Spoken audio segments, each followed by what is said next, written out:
زي ما انتم شايفين كده يا بنات، احنا خلصنا فطارنا صوما مقبولا وافطارا شهيا. تعالوا اتفضلوا معانا يا احلى بنات واحلى متابعين واحلى مشاهدين في الدنيا.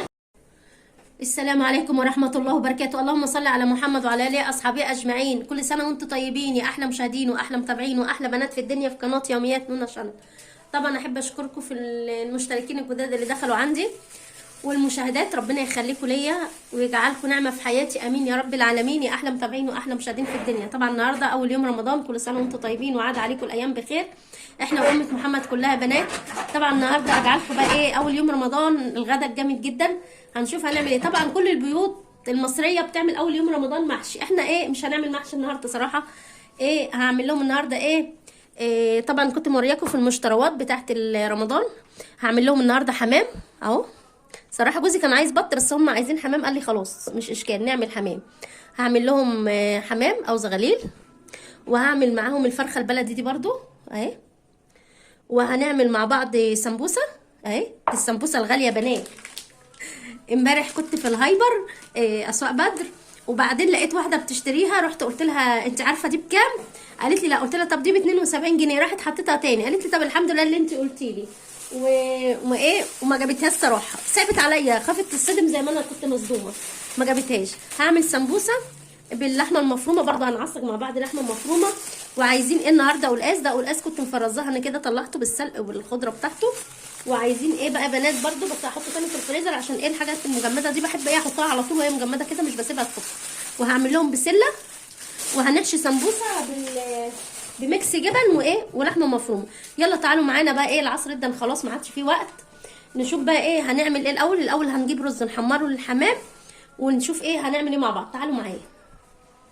زي ما انتم شايفين كده بنات، هنا بقى غسلت الرز وحطيته بقى ايه في الطاسه كده، وهننزل عليه ايه سمنه بلدي كده اهو. حلوه قوي. طبعا والمساعده بتاعتي روان. انا يا جدعان ازيكم؟ قولوا لهم كل سنه وانتم طيبين. كل سنه وانتم طيبين. طبعا روان الصيام مخليها مهيسه خالص. زي ما انتم شايفين كده حبايبي. هنا بقى احمر الرز. صراحه قلت للوان نحمره في الميكروويف على طول، قالت لي لا يا ماما ما بنحمره على الطاسه كده بسمنه، بيخلي طعمه حلو صراحه. اهو هنا بقى البنات كده زي ما انتم شايفين كده اهو.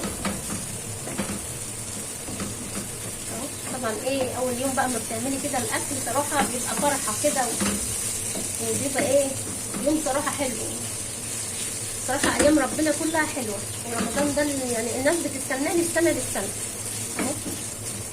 انا طبعا غسلته حلو وحطيته طاسه كده وحطيت عليه سمنه. صراحه لو تحمريه يا بنات لو هتحمريه في الميكروويف بس تكون رز اكياس، ما تغسلوهوش عشان لو غسلتيه مش هيتحمر معاكي في الميكروويف اهو. بصراحه الميكروويف بيبقى حلو جدا. بحمر فيه برده المكرونه، لو كنت هعمل لسان عصفور في الشوربه، لو انت مستعجله في الرز بحمر برده فيه على طول، بتبقى حلوه جدا. هنا بقى يا بنات هنا هسيب بقى الرز يتحمر كده، وتعالوا مع بعض نقطع بقى الكبد والقوانص اللي هي تحت الزغاليل، ونشوف الخلطه اللي هنعملها قبل ما الرز يتحمر. تعالوا معايا. زي ما انتم شايفين كده يا بنات، عبال بقى ما الرز معانا بيتحمر هنعمل ايه بقى الخلطه بتاعت الكبد والقوانص. صراحه انا مش هقطع الكبد والقوانص بتاعت الزغاليل، انا هسيبها زي ما هي كده اهي، عشان احط لكل زغلوله كبدايه والقنصايه بتاعتها. هننزل عليها بحبه بصل كده اهو. زي ما انتم شايفين كده بنات، انا فينا فرمه بصل عشان بقى العصاج والطبيخ. صراحه البصل ده هاخد منه حته كده صغيره كفايه كده حلو جدا. وهحط عليه تاني يا بنات، هنحط عليه حبه فلفل الوان برضو اهو. برضو الفلفل الالوان ده انا كنت مفرزاه برضو اهو. هنزل عليه حبه كده، حبه احمر على اخضر كده، بيبقى حلو جدا اهو. هنحط بقى عليه البهارات بقى. بسم الله بركه بسم الله. هنحط عليه شويه فلفل اسود اهو، وهنحط عليه الملح اهو. طبعا انت عارفه يعني عشان الواحد بيبقى صايم بقى ما ينفعش يدوق كده، انت طبعا عارفه الحوض بتاعي. وهنحط عليه بهارات فراخ عفوا. بصراحه الفلفل الاسود الاسمر ده حامي جدا اهو. حطيت عليه ملح وفلفل اسود وبهارات فراخ، وهنزل عليه قرفه اهو كده، حبه جنزبيل، وهننزل عليه ايه تاني يا بنات؟ هننزل عليه قرفه برضو. كل النكهات بتاعت البهارات دي بتخلي طعم الرز حلو جدا الحمام اهو. وهننزل عليه ده قرفه وجنزبيل وبهارات فراخ وفلفل وملح، وهنحط عليه حبه بابريكا اهي كده. البابريكا دي صراحه مش هكتر منها عشان هم حاطين فيها لون اهو. هنقلب بقى كل الخلطه الحلوه دي كده اهو زي ما انتم شايفين كده. هقلب بقى كل الخلطه دي كده اهو مع بعض كده. طبعا جربي بقى تحشي الحمام بالخلطه الحلوه دي، هتعجبكم جدا والله يا بنات. في ناس بتحشي الرز ني يعني مش بتحمره، بس جربوا بقى حمروه كده. طبعا كل واحد وليه طريقه. حمري كده الرز كده قبل ما بتعمليه ني كده، هيخلي لك طعم الحمام حلو جدا، او الفراخ او البط زي ما يعجبك احشيه. صراحه انا بعمل الطريقه دي كلها للحمام او بط او فراخ زي ما انتم شايفين كده حبايبي. وتعالوا معايا ايه ناخد بقى الخلطه الحلوه اللي احنا عملناها دي ونروح على ايه؟ على البوتاجاز. زي ما انتم شايفين يا بنات كده الرز بقى خلاص معايا اهو، قرب بقى يتحمر معايا كده اهو اهو. تقلبي فيه، ما تشيليش ايدك من التقليب خالص عشان ايه؟ ما يتحرقش معايا اهو. زي ما انتم شايفين كده يا بنات. بصوا بقى عامل ازاي بقى، لونه ذهبي ازاي، واضح لكم اهو اهو بقى لونه حلو جدا. هننزل بقى عليه ايه اهو، هننزل عليه الخلطه اللي احنا عملناها، الكبد والقوانص كده اهو. بسم الله.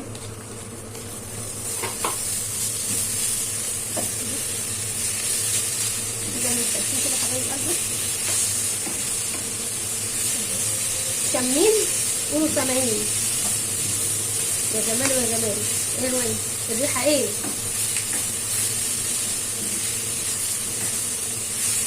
الريحه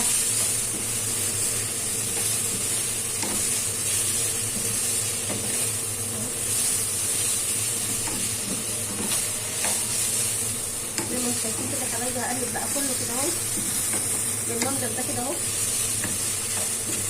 لغايه ما احس ان كله ايه ماسك مع بعض كده اهو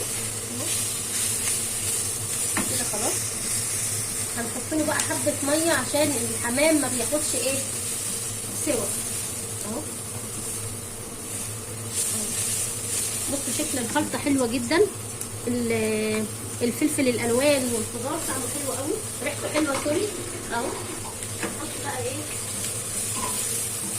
هنحط عليه ميه كده طبعا لغايه ايه بقى عشان الرز طبعا يستوي شويه عشان الحمام ما بياخدش معانا ايه سوا.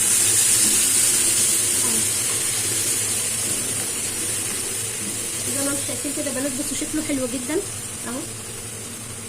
هسيبه بقى يستوي كده في حبه الميه ده كده، ونشوف هنعمل ايه تاني مع بعض.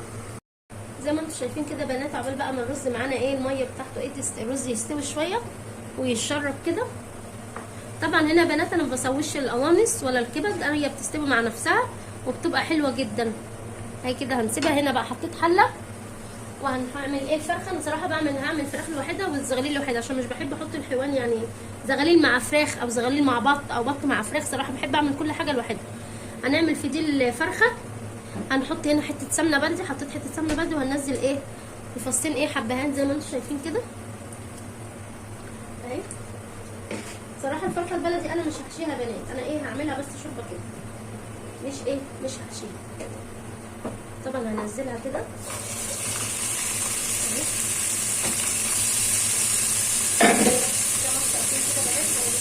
كده حطيت فلفل اسود اهو، كده حطيت فلفل اسود كده صغيرين بس كفايه اهو. وهنحط لها بقى الشوربه بتاعتها بصلايه وطماطمايه ولا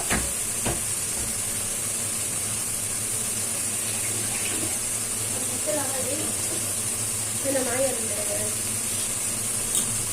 هنا هنحط عليها الطماطمايه كده، هنحط لها برضه بصلايه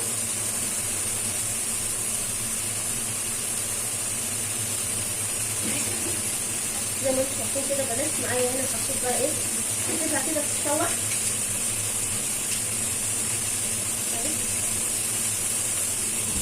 وهنقطع عليها جزرايه كده اهو اهو.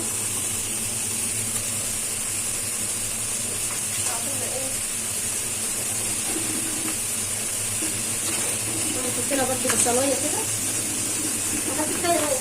وانا عماله تحت الكبه مش عارفه ليه كبريه اهو. هنشوحها برضه كده، هشوحها كده اهو. هنجيب لها ورق لوري برضه اهو. طبعا كل الحاجه دي انا كنت منضفاها قبل ايه رمضان. كل سنه وانتم طيبين. وهنفضل نقول كل سنه وانتم طيبين لغايه ايه العيد، لغايه العيد الكبير. حطينا ورق لوري كده اهو. ومعانا الرز خلاص. الرز خلاص هينشف اهو. هنحط بقى الصفصه ميه. وبعدين ايه يا بنات، هنحشي الايه الحمام او الزغاليل. هحط لها مع ميه كده اهو.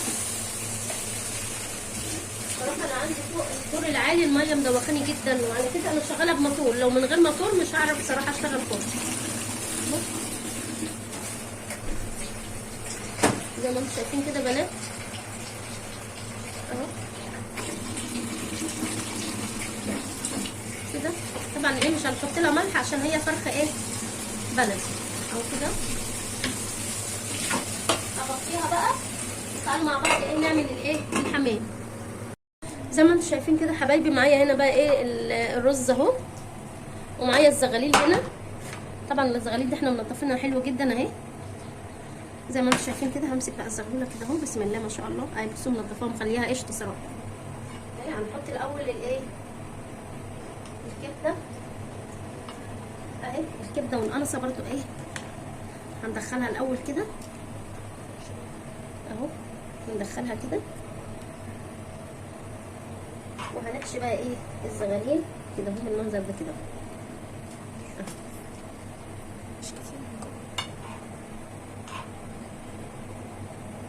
زي ما انتم شايفين كده حبايب قلبي اهو. يعني انا بجيب تبشيره من زورها اهو. زي ما انتم شايفين كده حبايب قلبي اهي. احشيها بقى من هنا كده، من عند الجلد كده من هنا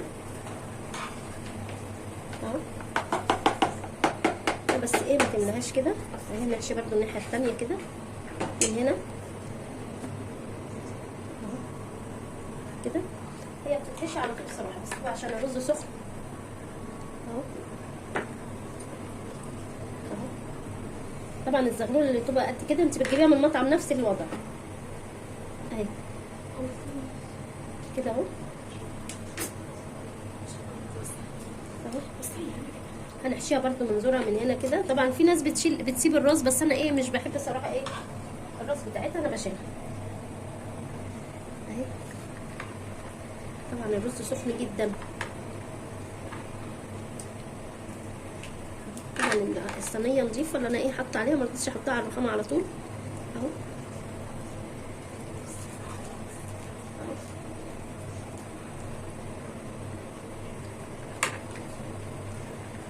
زي ما انتم شايفين كده.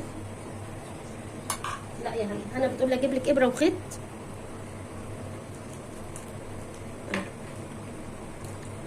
زي ما انتم شايفين. بصوا رقبتها بنات، بصوا ما شاء الله تبارك الله. هنمسك بقى الرجل بتاعها دي اهي. هنحطها بقى ايه هنا كده اهي بالمنظر ده. وهنجيب الرجل التانية وهنحطها كده. طبعا هي بتنزل الميه كل ده ايه بيتلحم اهو. بصوا يا بنات، بصوا الزغلوله بقت قد ايه بسم الله ما شاء الله. بقت ايه كبيره جدا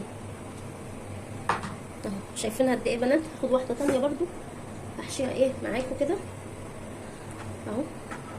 هناخد برضو ايه الكبده والقنصه بتاعتها هنحطها ايه في قلبي عشان كل واحد ياخد ايه حاجاتها كده. هناخد برضو كده اهو الرز كده اهو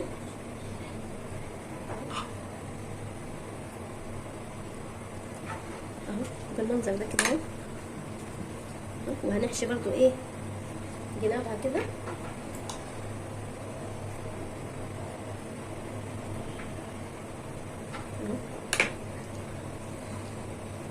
على رز سخن جدا.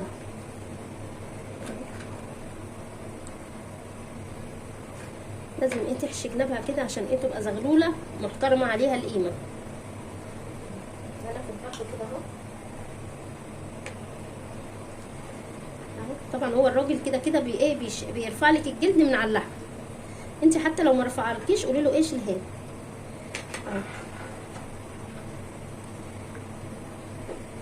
زي ما انتم شايفين كده بنات كده ايه خلاص كده حشينا الزغلوله.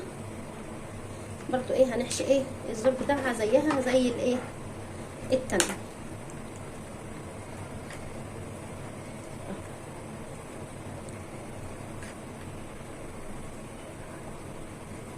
زي ما انتم شايفين كده حبايب قلبي. برضو ايه الزغاليل ده بيبقى حلو جدا في العزومات، بس صراحه هو غالي من دول جدا صراحه. الزغاليل ده انا كنت جايباه ب100، دلوقتي عامل 120 و110 اهو. قبل صراحه الحاجه ايه ما تغلى اهو. بصوا يا بنات ما شاء الله صدرها بقى قد ايه اهي، زيها زي الايه التانية اهو. المنظر ده كده برضو هنمسك برضو ايه دي وهنقفلها برضو ايه نفس ما قفلنا التانية، ولا بنخيطها ولا حاجه. هو اللي بنخيطه البط الفراخ بس. هندخلها كده برضو زيها زي التانية، وهنجيب التانية عليها كده عكس عكاس. في ناس صراحة بتسيب الايه اللي هي الجناح ده عشان تلويه كده، صراحة انا مش بسيبه، بحس بيزفر الحوان. انا بسيبها كده اهو زي ما هي بالمنظر ده كده بنات. بصوا بسم الله ما شاء الله حلوة جدا. هنحطه كده على جنب، وهحشي بقى بقية الحاجة وايه وارجع لكم تاني.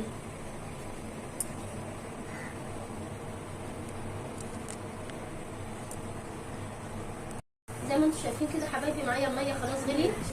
روان هي اللي حشت، روان هي اللي هرت الزغلوله وحطيتها عشان ما تبانش في الكاميرا. بصوا يا بنات خليت الزغلوله بصوا ما شاء الله تبارك الله ازاي. احطها بقى كده اهو اهي. انا هنا نسيت اقول لكم يا بنات حاطه ورقه لوري وحاطه جزر وحاطه طماطميه وحاطه ايه حبه فلفل اسود صغيرين وحبه هيل.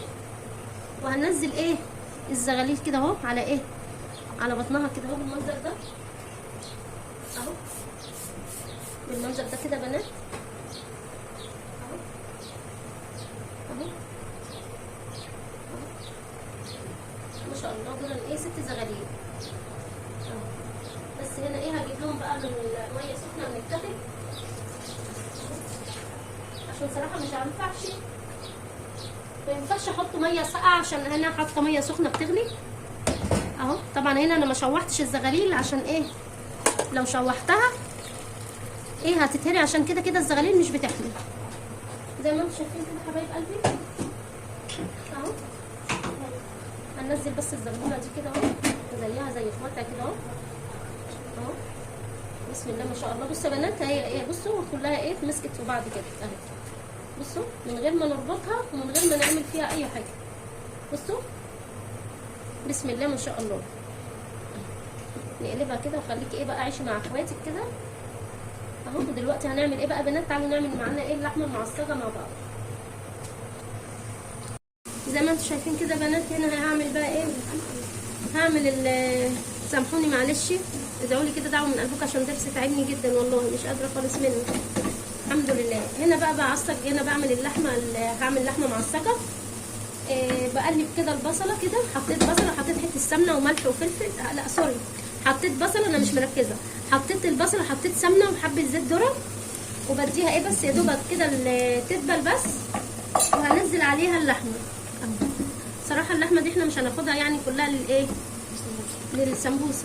انا ايه هعملها كده سمبوسه اهو فيها حرف الكاف. هنا بقى انا بحب كده اعصجها كلها واحطها ايه في اكياس، والحمد لله اللي عيالي ايه صايمين، لو مش صايمين كانوا كلوها اهو. هقلبها كده كلها كده حلو جدا. هنشيل المعلقه دي، هقلب بقى بدي روان جابتها لي المعلقه الخشب الثانيه دي اهو.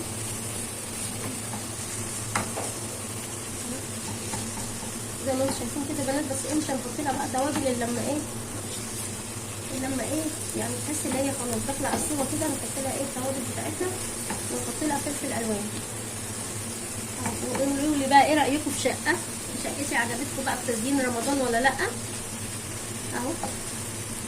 وكل واحده كاتبالي في الكومنتات ربنا يخليكم. واختي اسماء اللي من المغرب، شكرا لكم جدا، سامحوني. وكلنا يا بنات احب اشكر برضو اختي ام عمر، كله يكتب في الكومنتات.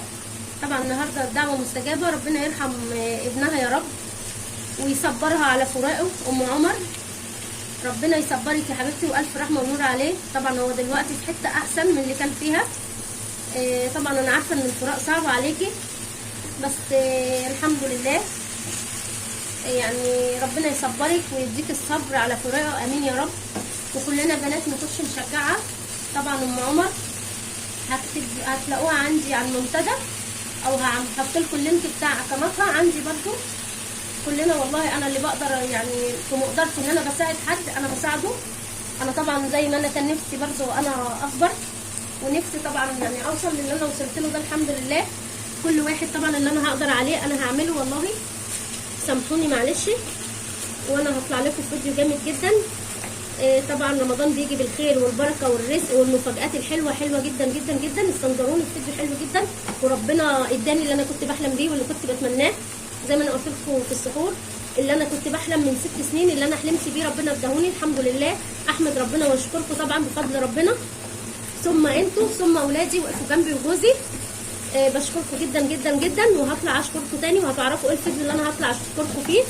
واللي قلت لكم برده اكتبوا لي في الكومنتات يا ترى ايه هو، واللي يتوقع صح يبقى هو ده ايه. قولوا لي ايه هو اللي انا صراحه اللي انا بتمناه بقالي 6 سنين، اللي انا بتمناه ربنا اداهوني الحمد لله. في شهر مفترج زي ده ربنا حب يجبر بخاطري الحمد لله. ويلا بنات بقى نكمل ايه وطريقه وصفتنا، وبعدين ايه نطلع بقى في الفيديو الجامد اللي هنقول ايه هو. هنا بقى ايه بنات، خلاص اللحمه معايا اهي داخله على السوا. هنحط لها بقى ايه بهارات لحمه كده.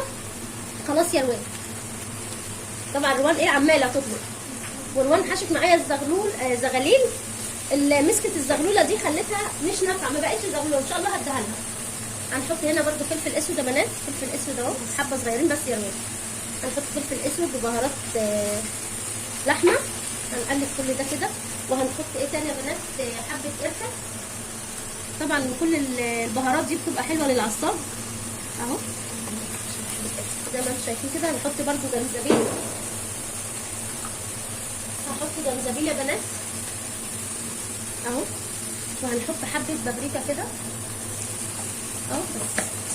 طبعا البابريكا دي لما بكتر منها عشان فيها لون صراحه، او كل الناس غشاشه. هنحط ملح كده بس خلي بالك من الملح. وهنحط بس ايه 3 ورقات رمل كده عشان برضو بيدي ايه طعم وريحه حلوه جدا. وممكن تحطي ايه 7 بهارات عايزه تحطيها حطيها. بصوا يا بنات بقى البابريكا بصي بتعمل للحمه لون على طول ازاي، حطيت فيها لون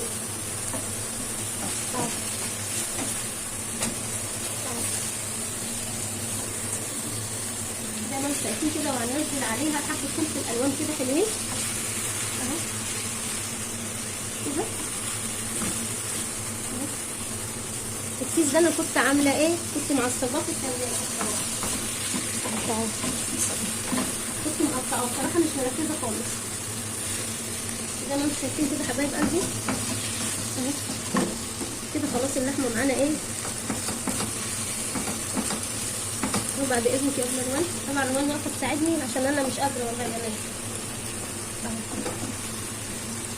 اهو زي ما انتم شايفين كده كده. خلصنا كده واللحمه بتاعتنا خلاص. وتعالوا ايه بقى دلوقتي نشوف هنعمل ايه تاني. احنا دلوقتي بقى بنعمل السمبوسه، ماما تعبانه فهنا بقى عملنا حبه سمبوسه اهي كده اهو. وهنا بقى بنعمل لحمه حطينا لحمه بس احنا عملنا كتير يعني، حطينا عليها ميكس جبن وميكس جبن كده تبقى طعمها حلو. وهنا حطينا ميكس جبن وقطعنا عليه حتت لانشون صغنطوطه كده، مش عارفه انتوا شايفين ولا لا كده اهو. بصوا بنعملها ازاي هقول لكم. هنا بقى اللفه معانا، هناخد ورقيه كده اهي بتني كده بعمل لها كده اهو كجراب او مش عارفه بيسموه ايه بصراحة. قرطاس.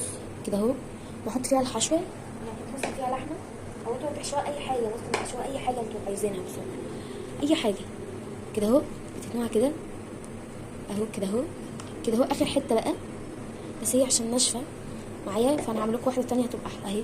تاخدوا دي نشا حاطين عليها نقطه ميه بس عشان نقفل، نقطه نشا صغيره قوي حاطين عليها نقطه ميه وبنقفل كده اهو، تبقى كده اهو بس عشان هي الورقيه ناشفه. انا فايه وانا علمت هنا لما كنتوا علمتها. هعمل لكم معاكم واحده تاني زي ما ماما بتعمل. ها اهي قرطاس هنحط فيها لحمه، تيجي نحط بقى فيها المره دي اللي هو من ده، وماما هي اللي قالت عايزه لانشون، لازم طبعا نعمل لماما اللي هي عايزاه معروفه كده اهو اهو. بس هي ناشفه قوي مش عارفه ليه، عشان دي اللي كانت مفتوحه فهي ناشفه يعني. فعادي واحده باظت عادي يعني. انا بوظت 3 على فكره يا ماما. لا والله واحده وانا صلحت لها واحده. انا بوظت 2. الاخوات بيستروا على بعض انا واختي. يبقى ده فين بقيه اللفه؟ بس لسه مفيش تاني. بصوا هنا بتقول مفيش تاني، ماما لو سمعتك انا لا مفيش تاني من يعني. اهو دي اللي انا بقى انا مش عارفه انتوا شايفين ولا لا بصراحه. ممكن اقول لكم الستاند شويه اهي واحده تاني. انا ممكن اعكس اللفه مش عارفه بصراحه. اهو هوريكم اهي كده كده كده. اي حد هياكل سمبوسه ويلاقي الشكل ده مش بطه كده. انا هعلمكم بقى طريقه لف المعرفه. هنعمل بقى كله بالشكل ده كده زي ما انتم شايفين، ونرجع لكم تاني ماما بقى ترجع لكم. زي ما انتم شايفين كده حبايبي، انا هنا بقى طلعت خلاص الزغاليل وطلعت الفراخ. طبعا والوان ايه يعني، كانت قالت لي انا حشيت السمبوسه وصورتها لكم. حشيناها جبن باللانشون وحشينا لحمه مفرومه. وهنا بقى فضيت ايه الشوربه كده، حشت لهم شوربه برده عشان يشربوها. وهنا معايا القلقاس ده هنزل عليه كده اهو بالشوربه. طبعا انا غسلاه كده ما انتم شايفين كده بنات. وهننزل عليها هنا بقى احط تومه كده بنات اهو، حبه نحط تومه كده، هنحط حبه كزبره بنات اهو زي ما انتم شايفين. وهنزل عليها بتومه نيه كده كده، وهنسيبه بقى ايه يستووا مع بعض. ودلوقتي هنعمل ايه تاني؟ هعمل البسله. وتعالوا اوريكم بقى الزغاليل ايه هنحمرها فين والحاجه نحمرها فين. تعالوا معايا. زي ما انتم شايفين يا بنات، دي السمبوسه اللي روان حشتها لنا اهي. حشيها حلو جدا، حشيها لحمه مفرومه وحشيها جبن بايه، جبن ميكس جبن باللانشون، بتبقى حلوه جدا. هنحشيها في القلايه الهوائيه.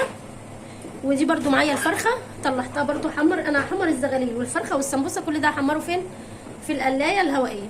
ودلوقتي بقى هنولع القلايه ونحمر السمبوسه وبعدين نحمر الحاجه ونعمل مع بعض الايه البسله. زي ما انتم شايفين كده بنات. هنا بقى ايه جبت القلايه هنحمر فيها السمبوسه الاول اهو، بعدين ايه نحمر ايه الفراخ.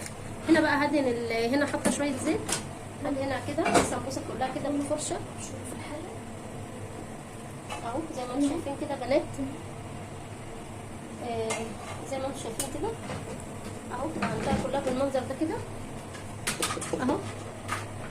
هنولع عليها بقى كده اهو، اغطيها بقى كده اهو اهو. الوان ايه اهو زي ما انتم شايفين. دي اللي هي القلايه الهوائيه اللي هي الايه اللي كانت اول ما طلعت يا بنات. صراحه بقى لها كام سنه عندي، ربنا يحميها لي ويحفظها لي، حلوه جدا. دلوقتي بقى ايه هنعمل ايه؟ انا ولعت على السمبوسه وهنحمر ايه دلوقتي. هنعمل ايه البسله زي ما انتم شايفين يا حبايبي. دلوقتي بقى هنعمل البسله مع بعض. هنا حطيت بشرت بصل، وهنحط كده حته سمنه بالمنظر ده كده، ونسيبها بقى كده. وايه صراحه البسله انا ما بحطش فيها توم. هنا بقى افضل اقلب كده اهو اهو. بصراحه ايه انا ما بكترش سمنه عشان الحاجه ما تبقاش ايه سمينه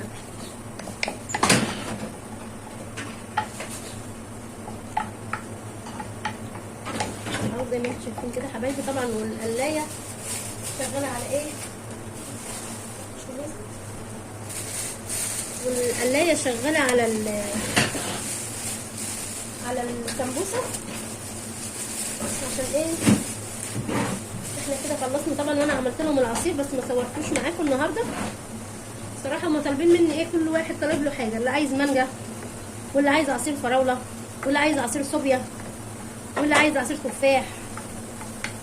صراحه انا عملت لهم ايه كل اللي نفسهم فيه زي ما انتم شايفين كده حبايب قلبي اهو. هفضل اقلب كده في البصله لغايه ما البصله معانا ايه تصفر. بس هنديها ايه، هننزل عليها حبه كزبره اهو، هنزل عليها بحبه كزبره كده اهو، وحبه ملح اهو، وهننزل عليها بقى هنا بنات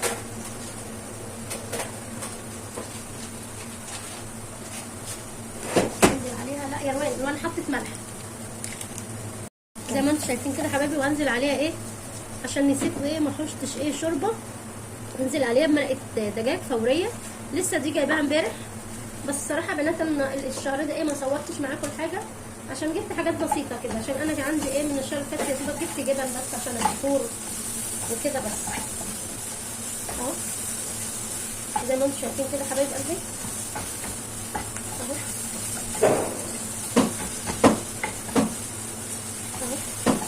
كده معايا البصله خلاص بدلت خالص كده.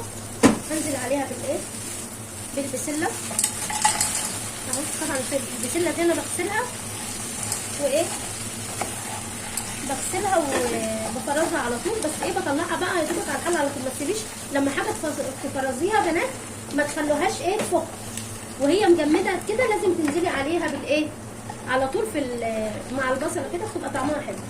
هنا بقى هحط لها ايه، هحط لها طماطم بقى. انا مسكته طماطم هحطها على طول ايه عليها. صراحه انا عامله طماطم صلصه حلوه جدا نفعاني صراحه اهو. بس هنا ايه بس هسيبها ايه هنا اهو، هقلب فيها كده. جربي البسله بالطريقه دي هتعجبكم جدا جدا جدا. هتبقى صراحه طعمها حلو جدا لما بتقلبي الخضار يا بنات. لما بتقلبي الخضار لما تقلبي الخضار في البصل بتبقى حلوه صراحه اهو. طبعا انا دي صلصه مفرزاها كده حطاها في الجردل ده بتبقى حلوه جدا. هنزل عليها ايه بمعلقتين كده صلصه اهو،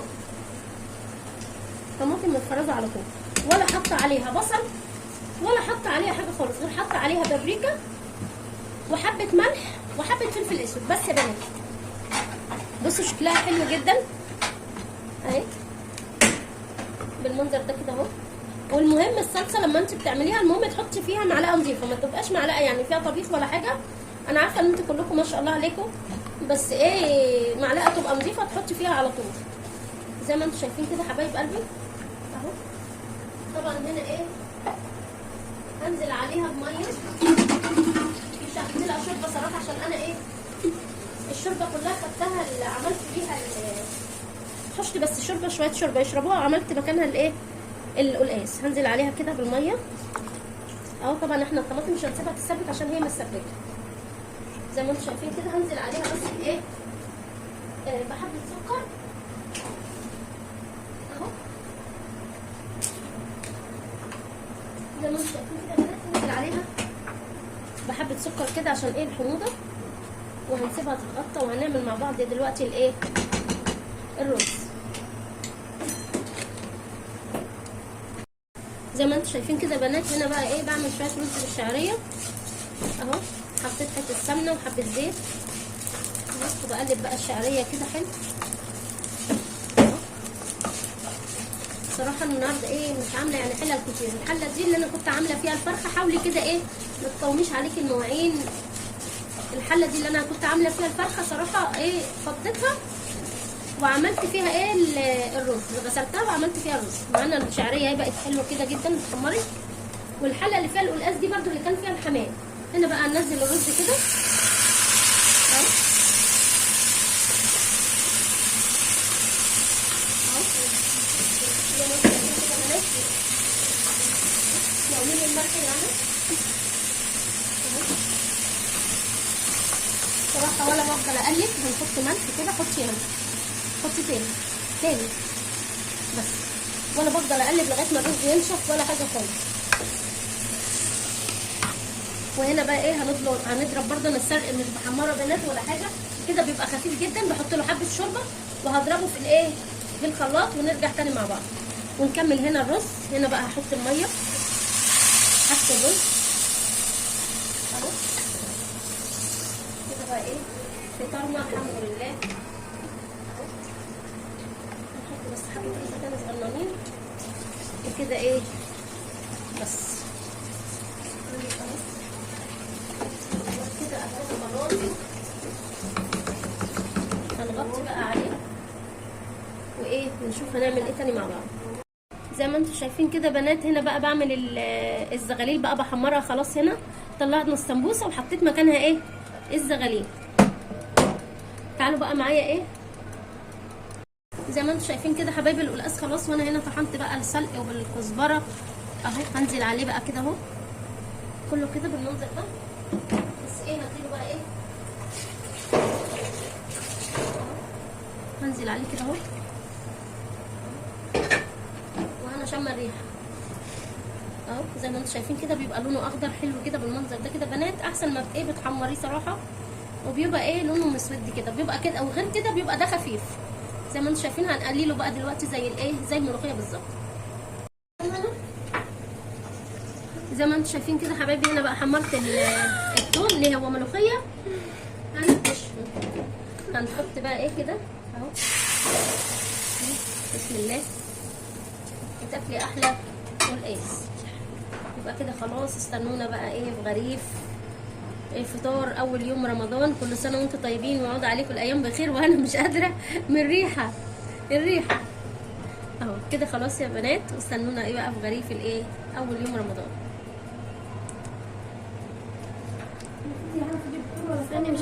زي ما انتم شايفين كده بنات احنا خلصنا فطارنا صوما مقبولا وافطارا شهيا. تعالوا اتفضلوا معانا يا احلى بنات واحلى متابعين واحلى مشاهدين في الدنيا.